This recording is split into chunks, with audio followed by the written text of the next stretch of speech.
Here I have VIVAX Fly 6, and today I'm going to show you how to enter Fastboot mode on this device.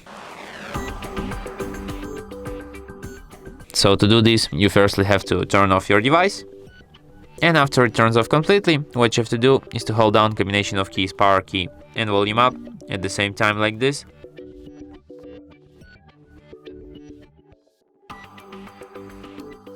In the following menu, which appears right now, you have to use volume up key to navigate and volume down to select, and you have to select the second option, Fastboot mode. And after you select it, you can see the small letters here saying Fastboot mode, which is the proof that we are in a Fastboot mode right now. So if you want to exit Fastboot mode, you just have to hold down power key for about 5 or 10 seconds, and after that your device will be restarted.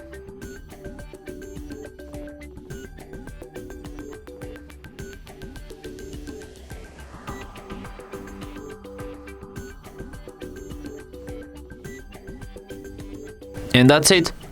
Thanks for watching. If you find this tutorial useful, don't forget to hit that like button and subscribe to our channel.